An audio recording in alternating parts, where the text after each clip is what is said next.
For leaving my son's wedding after my grandson saw something under the table?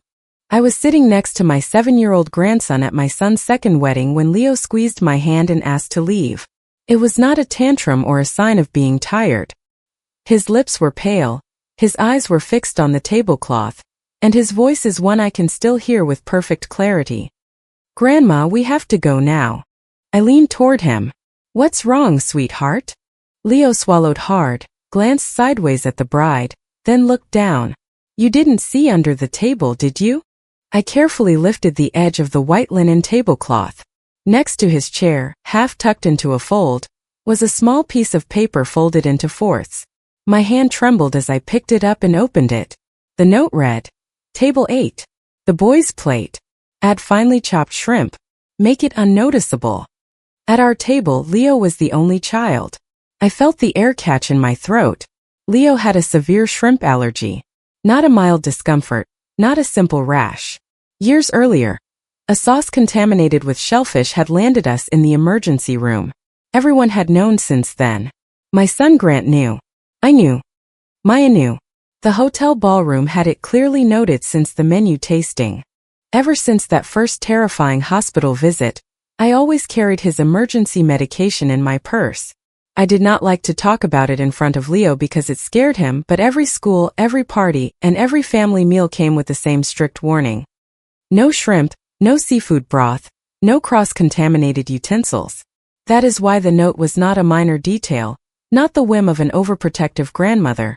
It was a rule for Leo's survival, and someone in the middle of a wedding had requested it to be hidden in his food. That night, we were in an elegant ballroom at a hotel in a Chicago suburb. There were candles, white floral arrangements, a live band, and nearly 200 guests because Kendall and her family had insisted on a large reception. Everything seemed meticulously planned. Grant moved from table to table in his navy blue suit, acknowledging greetings, hugging relatives, trying to look happy. I wanted to believe he was. Kendall, his new wife, was at the back of the room, surrounded by friends and photographers. Her dress glittered every time she moved. She smiled as if nothing could ever touch her. Every so often, she would glance toward our table. It was never a long look, but I felt it. Beside me, Leo was pushing his little red toy car across the tablecloth. He was a quiet, sensitive boy, the kind who observes everything before speaking. That car had been with him ever since his mother died. Sometimes I thought he squeezed it the way other children squeeze a hand for comfort. His mother's name was Claire. She was Grant's first wife and my daughter-in-law for years, though I had loved her like a daughter long before that. Claire had an effortless warmth about her. She did not need to impress anyone. They lived in a comfortable house in Naperville, not far from mine, and when Leo was a baby I visited often. I would arrive in the afternoon and find her in the kitchen with chicken noodle soup ready or fruit cut up for the boy. "Come on in, Eleanor," she would say. "Tell me if I got the seasoning right." It made me laugh how she asked for my opinion on everything. The soup, the pot roast, a new blanket, a photo of Leo. With her the house felt calm.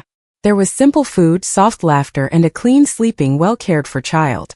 When Leo got seriously ill for the first time, Claire spent the entire night sitting with him in her arms. He had a high fever and could barely open his eyes. Grant went to find a 24-hour clinic while I helped with cool washcloths. Claire cried silently. "Eleanor, I'm so scared." "We'll be with him," I told her. "You're not alone in this." At dawn the fever broke. Leo fell asleep against his mother's chest, and Claire took my hand. "Thank you. I don't know what I would do without you." I thought that family would grow old together, but one afternoon the phone rang while I was washing dishes. They asked if I was Eleanor Thompson. Then I heard the sentence no one is ever prepared to hear. There had been an accident on I-88. A semi-truck had lost control and hit Claire's car. I do not remember everything they told me. I remember the plate shattering on the floor and my hands still covered in soap. Leo was 4 years old when we buried his mother. At the funeral he asked me where she was. I hugged him and told him she was in a peaceful place but that she still loved him more than anything. It was the only thing I could say without breaking down. Grant changed after that. He threw himself into his work as if it could stop him from thinking. He was a regional manager at a food distribution company and started leaving earlier, coming home later, and accepting every business trip, every conference, every client dinner. I understood his pain, but Leo did not. Leo did not understand meetings or sales quotas. He only knew his dad was not there. I started taking him to school, packing his lunch, and putting him to bed when he asked about Claire. Many nights he asked for stories. "Grandma, tell me something about my mom." I would tell him how Claire used to sing to him softly, how she cut his sandwiches into star shapes, how she used to say his eyelashes looked like they were painted on. Leo would listen without moving, sometimes smiling, sometimes crying without a sound. Maya was there too. She was my goddaughter, the daughter of a dear friend who had passed away young. I had watched her grow up, and though we were not related by blood, she was family to me. Grant had known her since they were kids, but life had kept them on different paths. Maya never imposed. She would show up with coloring books, homemade cookies, and stories. She would sit with Leo and praise his every drawing as if it were a masterpiece. "Look, Leo, that rocket ship is better than any I've ever seen." He would laugh, and sometimes that laugh was the only good thing in the entire day. In time, Grant began to talk about rebuilding his life. I did not want him to be alone forever, but I also did not want someone entering Leo's home carelessly. When he told me he wanted me to meet a woman, I felt both things at once. "Mom, I want you to meet someone." I was making a pot roast because Leo had asked for it. "Someone important?" Grant looked at his hands. "I don't want to go on like this. I feel like I've been stuck since what happened with Claire." That sentence hurt me. I told him to bring her over for dinner. Kendall arrived that night in a light blue dress, with perfect hair and a very measured smile. She greeted me politely. "It's a pleasure, Mrs. Thompson. Grant has spoken so highly of you. Please call me Eleanor." "Come in, Kendall." She entered, her eyes scanning the house. They lingered on a framed photo of Claire holding baby Leo. She did not say anything negative, just looked for a moment too long. At dinner she was pleasant. She worked in the marketing department of the same company as Grant. She was well-spoken, listened when it suited her, and knew how to make my son feel important. "Kendall just pulled off a huge national campaign," Grant said proudly. She smiled. She did not seem uncomfortable with the compliment. She seemed used to receiving them. Leo was quiet all night.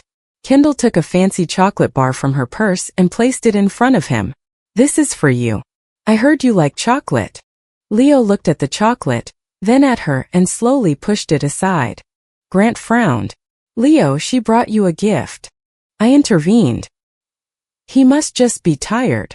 Kendall kept her smile, but I saw a brief flash of annoyance in her eyes. I said nothing. That was the first mistake, not because I had proof of anything, but because my grandson was uneasy, and I chose to call it tiredness. More signs followed.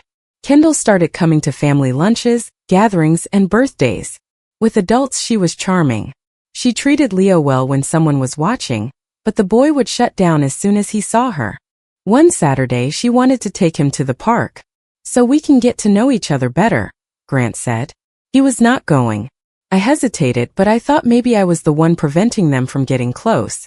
I reminded her about the allergy, and she took him. They returned an hour later. Kendall came in saying they had had a wonderful time, that he had run around on the playground, that he had asked for ice cream. Leo's shirt was dirty, his toy car was clutched to his chest, and his eyes were dull. "Did you have fun, sweetie?" "Yes," he barely whispered. "What did you do?" Kendall answered for him. "I already told you, Eleanor, we played a lot." I was left not knowing what else to ask. Another afternoon, she arrived unannounced. I was in the kitchen when I heard her voice in the living room, sweet at first, then sharp. "Just stay still, Leo. You're too old to be acting like a baby." I came out immediately. Kendall's tone shifted instantly. "Look, Eleanor, he built this super tall tower. He's so smart." Leo was sitting on the floor looking down. He was not crying. That worried me more. Sometimes a child stops crying when he learns that crying does not work. Then came Leo's 7th birthday. Maya arrived early with a chocolate cake she had baked herself. The frosting was not perfect, but Leo shouted with joy, "Auntie Maya, it's my favorite." He hugged her so tightly my eyes welled up. Kendall arrived late with an expensive remote-controlled car Leo had not asked for. She patted him on the shoulder. "Happy birthday, champ." Leo flinched. Grant did not see it. Maya and I did. That night, while the adults talked about work and plans, Maya was the only one who sat on the floor with Leo for a while. She did not ask uncomfortable questions. She just picked up a crayon and started drawing a car next to his. Kendall watched them from the dining table with a hard smile, as if the scene bothered her more than she wanted to show. I saw it and again told myself I was probably looking for trouble where there was none. Later, Leo gave Maya the first piece of cake. "For you, Auntie." "Auntie." Kendall stared from the corner. Her expression barely changed, but it was enough. It bothered Kendall to see him love Maya like that, though she did not seem willing to earn his affection with patience either. One day, after a trip to the grocery store with Grant and Leo, she came in complaining. She threw a bag of candy on the counter. "I had to pay for this. It's unbelievable how he just grabs things without asking." Grant turned to the boy. "Leo, you have to pay attention." Leo lowered his head. I put a hand on his shoulder. "It was just an accident." Kendall took a deep breath. Of course. Everything is always just an accident. Shortly after, his teacher, Ms. Evans, pulled me aside at school. "Mrs. Thompson, I've noticed he's more withdrawn lately. He participates less in class and is easily startled. Has anything changed at home?" I said it was just some family adjustments. She listened but did not look convinced. On the way home, Leo grabbed my sleeve. "Grandma, I don't want to go with Kendall." I knelt in front of him. "Why not?" He clutched his car. "She doesn't like me." Fearing what that sentence meant, I answered poorly. "Maybe she just doesn't know how to act around kids yet." Leo shook his head. "No, Grandma. She doesn't like me. Maya was with us because she had accompanied me to a doctor's appointment. She did not speak until we got home. When Leo went to wash his hands, she told me in a low voice, 'That boy is scared.'" "I know." "Then we can't leave him alone with her." I wanted to promise, but I could not. The problem was Grant. Every time I tried to talk about Kendall, he would shut down. "Mom, Leo, Mrs. Claire. Any woman who gets close is going to seem like a threat to him. Just listen to him, son." "I don't want to be alone, Mom. But I don't want to hurt Leo either." But he was already failing. And so was I. 2 weeks before the wedding, Grant asked for my patience. We were in my dining room with Leo asleep on the sofa. He told me Kendall was nervous, that organizing a wedding had made her sensitive, that I was interpreting everything against her. I replied that a woman could be nervous without making a child hide. He did not know what to say. He just looked at Leo and still he did nothing. That part still hurts me. The wedding was planned in a few months. Kendall and her family wanted a large, formal reception. In a meeting with the hotel's event coordinator, I repeated the issue about Leo 3 times. "My grandson has a severe shrimp allergy. His plate must be prepared separately and have absolutely no contact with shellfish." The coordinator took notes. "It's marked as a children's menu, no shellfish, with a special handling protocol." Kendall was beside me looking at her cell phone. "Yes, we know. You don't have to repeat it so many times." I looked at her. "Yes, I do." She smiled without looking up. "Of course." That of course stuck with me. On the day of the wedding, we arrived early before the ballroom filled up. It was a clear afternoon. I was wearing a wine-colored suit. Leo had on his uncomfortable little bow tie, clutching his red car. Maya arrived in a beige dress and bent down to fix his shirt collar. "You look so handsome." "It's tight." "Here, let me help you with it." The ceremony was proper. Kendall walked in, beautiful, on her father's arm. Grant looked at her with an emotion that broke my heart. He spoke of second chances and building a new home. Leo squeezed my hand through most of the ceremony. Afterward, we moved to the ballroom. We were seated at table 8. I was next to Leo with Maya on his other side. Kendall's family was nearby. Her younger sister, Sophie, was running around nervously, from one place to another following Kendall's orders. I saw her in a light green dress carrying a cell phone, the bouquet, a small envelope. I did not think anything of it at the time. The appetizers started to circulate. There were canapes, small bread rolls, and trays with shrimp cocktails for the adults. When a tray passed nearby, Leo shrank back. "It's okay," I told him. "Your plate is coming separately from the kitchen." Maya touched his shoulder. No one's going to give you anything that could hurt you. He nodded but did not let go of his car. Then the car fell to the floor. Leo bent down to pick it up and took a little too long. When he came back up, his face was white, and he had the paper in his hand. I opened it. I read the order. Table 8. The boys' plate. Add finely chopped shrimp. Make it unnoticeable. I pulled Leo close. You're not eating anything, I whispered in his ear. Nothing that I don't check first. Maya read the paper over my shoulder and went rigid. Mrs. Thompson, you stay with Leo. Where are you going? To find out who delivered this. I did not shout yet. I needed one more piece of proof before confronting Kendall in front of everyone. I walked to the service hallway where some of the waiters were gathered. I recognized Tyler, a young man who had brought water and bread to our table. I showed him the paper. Did you see this? His face changed. Yes, ma'am. Who gave it to you?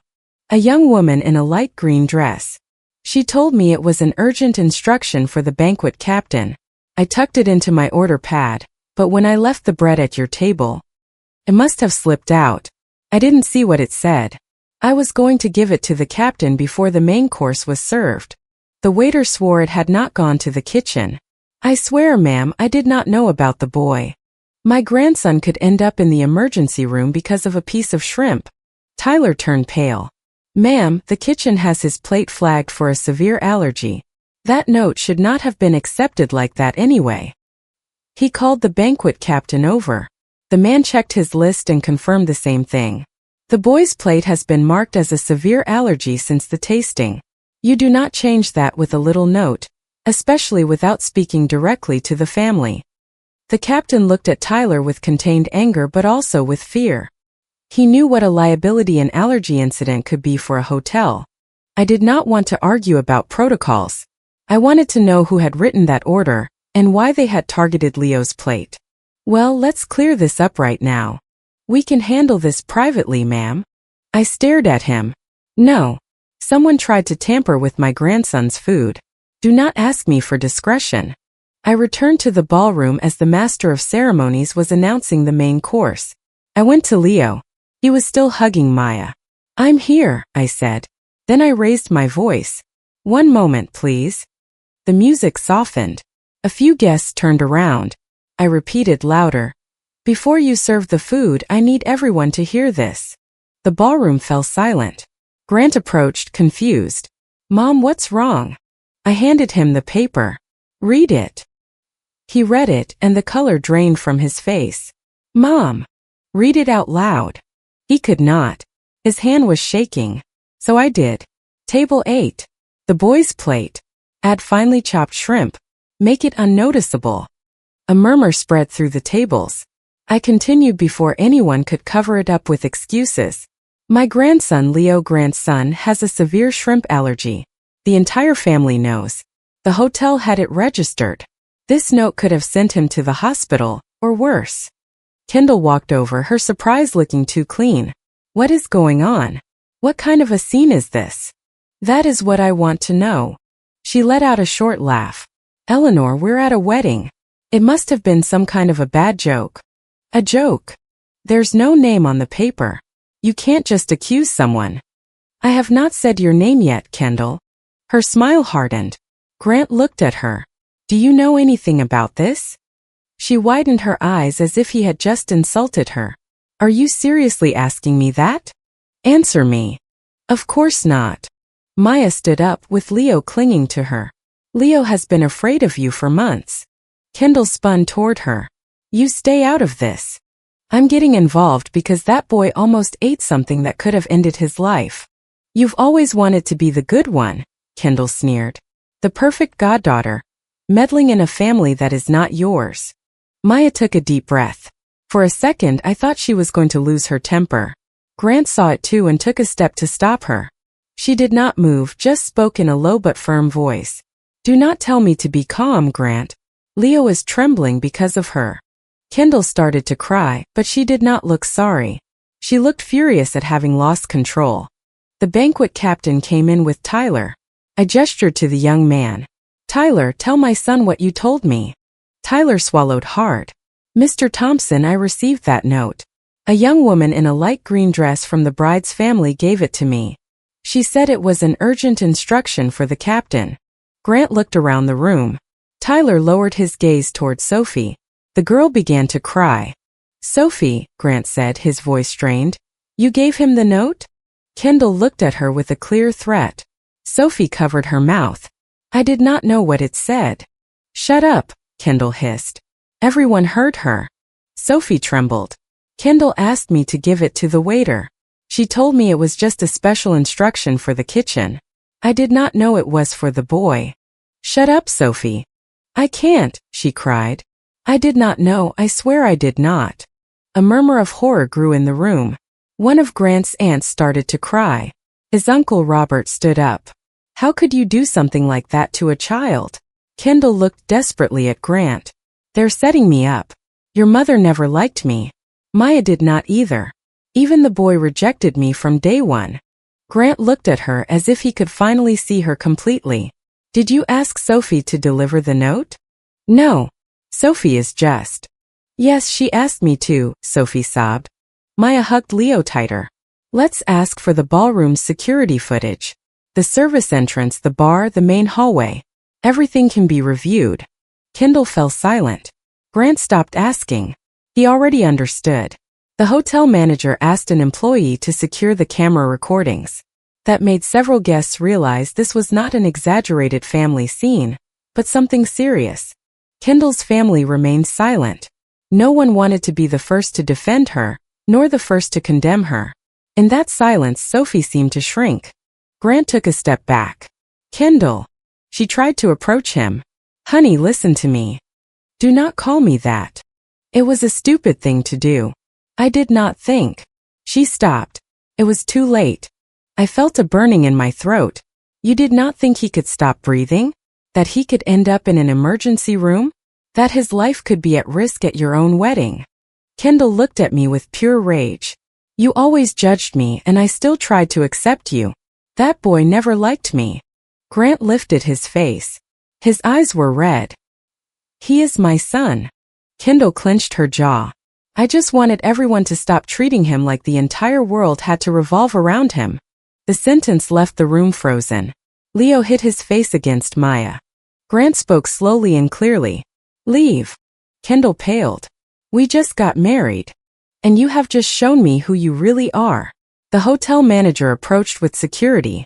Ma'am, please accompany us out of the ballroom while we review the footage and file a report. Kendall looked at her family for support. No one stood up. Her father's face was like stone. Her mother was crying. Sophie could not look at her. Before leaving, Kendall said, You're going to regret this. I answered without shouting. No. The only thing I regret is not believing my grandson sooner. They escorted her out of the room. The music did not return. The food no longer mattered. Grant knelt in front of Leo. I'm so sorry, son. Leo did not answer. I'm sorry for not seeing you, for not listening to you. Leo looked at Maya, then at me. Then he hugged his father. It was not a calm hug. He did it with the car squeezed between them, still trembling. That hug did not fix anything, but it kept Grant from sinking completely. I placed a hand on my son's shoulder. We're going home. We left without saying goodbye to almost anyone. Maya walked with Leo holding her hand. Grant walked behind. His suit wrinkled and his gaze broken. I carried the paper in my purse. I did not want to look at it, but I could not throw it away either. The following days were heavy. There were calls, messages, relatives wanting to know more than they were entitled to. Some blamed Grant for not seeing it sooner. Others said it was a blessing Leo had found the paper. I stopped answering the phone. The only important thing was for my grandson to feel safe again. Grant spoke with a lawyer, reviewed his legal options, and documented the incident with a formal report filed with both the hotel and local police. Since they had already signed the marriage license, the marriage was not going to be undone with a sentence in a ballroom. But he was clear that Kendall would not be returning to his house or to Leo's life, and he initiated annulment proceedings immediately. This time he did not take refuge in work. He stayed. The next day, Grant went to school with Leo and spoke with the principal. He did not send me, he did not send Maya, he did not call from the office. He went himself. He explained what had happened without unnecessary details, and requested that no one give the boy food without his direct authorization.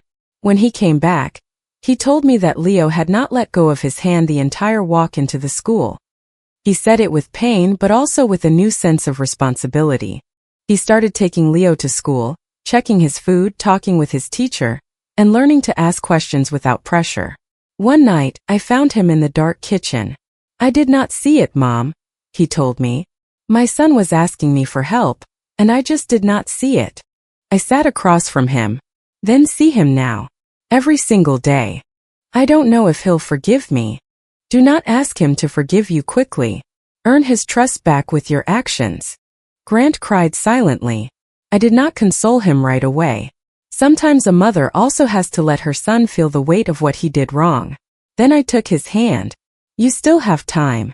But it has to be with actions." Maya helped quietly.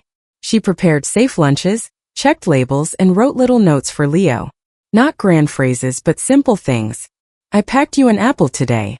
Your food has been checked. See you after school." Leo kept those notes in a little box in his room. At first he would check his plate 3 or 4 times before eating. He would ask if Kendall was coming back. Grant always gave the same answer. "She is not coming back." "For sure. For sure. She is not coming in this house again." There were setbacks.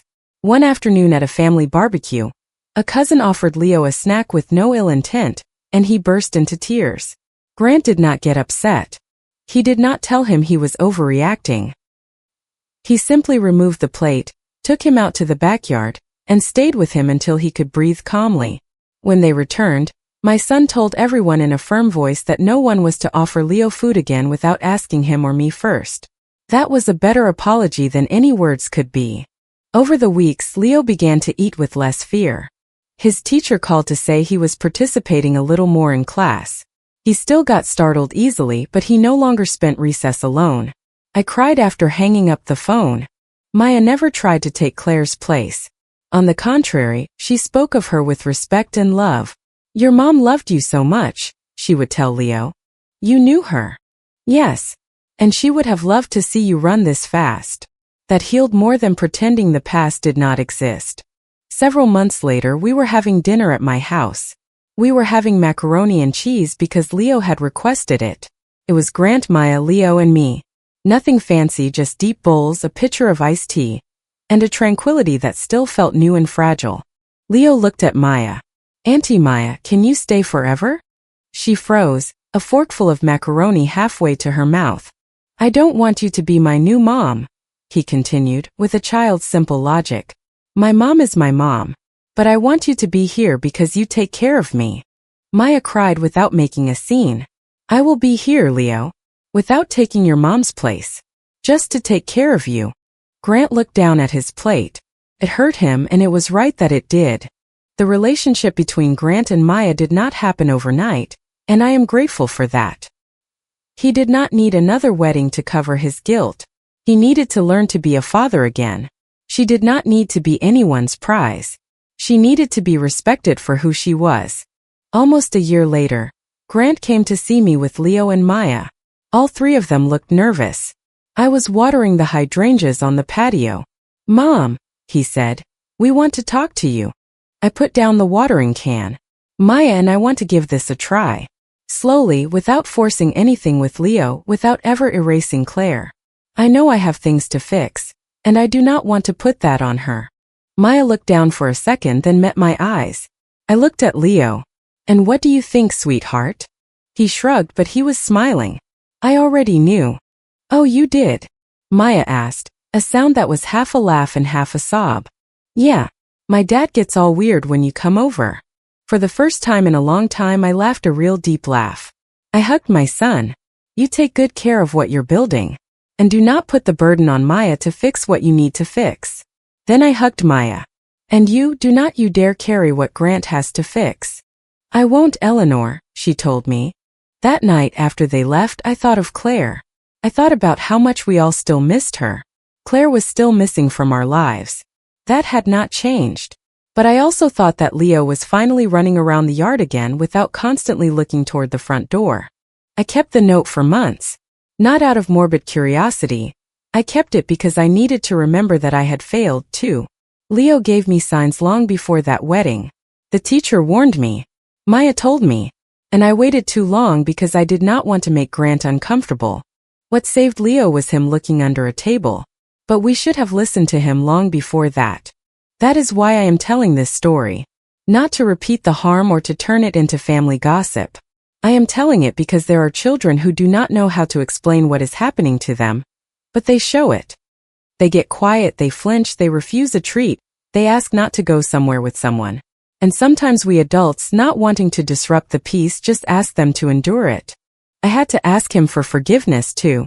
One night, I sat on his bed and told him I should have listened to him sooner. Leo looked at me seriously, hugging his car. He asked if I had believed him when he said Kendall did not like him. I could not lie. I told him a part of me did, but I was afraid of making the problem bigger. He looked down and said, "But I was scared." I hugged him and replied, "I know, my love, and you should never have had to carry that alone." I did not want that conversation to be just a nice scene. I wanted Leo to know that adults also have to answer for their mistakes. I learned much too late that the peace of a home is worthless if it is built on the fear of a child. That wedding ended without a first dance, without cutting the cake, and without a final toast. It hurt, but we finally stopped pretending. Grant began to make amends with his constant presence. Maya stayed close without ever trying to replace Claire. Leo started to laugh again, not exactly the same as before, but a real laugh. And I understood something I will never forget. When a child shrinks in front of an adult, I no longer look first at the smile of the one who says everything is fine. I look at the child. If you liked it, don't forget to leave a comment and support the channel by subscribing.